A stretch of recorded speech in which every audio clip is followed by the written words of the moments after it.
République démocratique du Congo, délégation de la jeunesse croyante catholique, Mémo, chers compatriotes, chère opinion internationale, nous, l'échantillon de jeunes patriotes croyants catholiques, souciés du bien-être du peuple congolais, ainsi que du développement de notre pays, la République démocratique du Congo, un idéal qui ne cesse de se constater dans la gouvernance du président de la République, chef de l'État, son Excellence Félix Tshisekedi Tshilombo. Sommes réunis en ces lieux, devant la résidence du Saint-Père, Pape François, pour lui déposer ces mémos que voici. Avant tout, nous réitérons nos chaleureux souhaits de bienvenue au Saint-Père, le Pape François, en visite apostolique ici à Kinshasa, capitale de la République démocratique du Congo. Reconnaissant de l'intérêt qu'il porte pour le peuple congolais, nous les remercions pour les énergies positives que nous recevons de sa présence, qui contribuera sans nul doute à la paix et à la prospérité de notre nation. Cher Saint-Père, lors de son homélie à l'occasion de la Sainte Messe tenue hier mercredi 1er février 2023 à l'aéroport de Ndolo, sous votre saint patronage, l'archevêque de Kinshasa, le cardinal Fridolin Ambongo, a dit que le peuple que vous visitez et qui vous accueille chaleureusement est un peuple qui souffre dans son âme et dans son corps.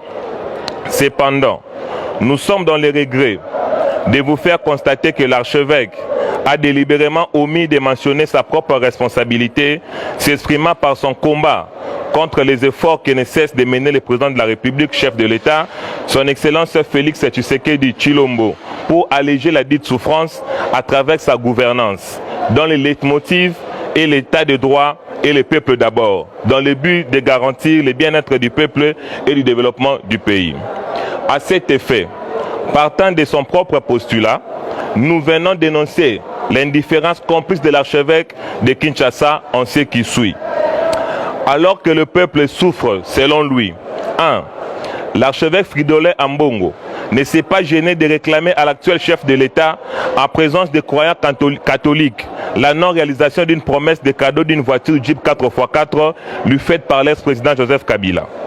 2. Alors que le peuple souffre, l'archevêque ne se refuse de recevoir à des fins privées des présents offerts par diverses personnalités publiques de notre pays, dont certains sont acteurs de cette souffrance tant décriée. 3. Alors que le peuple souffre, l'archevêque se distingue par un activisme politique inédit, sous couvert de son statut pastoral, par des attaques injustifiées et infondées contre l'actuel chef de l'État et sa gouvernance. 4. Alors que le peuple souffre, l'archevêque a délibérément politisé l'Église, avec comme conséquence le découragement d'une grande majorité de croyants catholiques locaux, outre le schisme qui se crée entre les princes de l'Église. 5. Alors que le peuple souffre, sous l'impulsion de l'archevêque, les établissements scolaires et académiques conventionnés catholiques sont les plus coûteux de la République démocratique du Congo, rendant ainsi discriminatoire son accès. 6.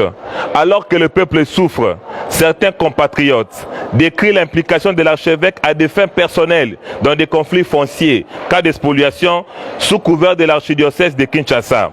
Nous citons les cas de la concession Ekana, Wina et consorts. Ainsi, par ces quelques lignes de dénonciation, dont les probables enquêtes du Saint-Siège lèveront le voile, nous vous prions, Saint-Père, de sauver l'Église catholique locale en rappelant sévèrement à l'ordre l'archevêque de Kinshasa, le cardinal Fridolin Ambongo, à défaut, prendre des sanctions extrêmes visant son retrait à ses titres et fonctions. Veuillez agréer, Saint-Père, l'expression de nos sincères considérations avec nos meilleurs vœux de paix profonde. Que Dieu vous bénisse. Faites à Kinshasa jeudi 2 février 2023 pour la délégation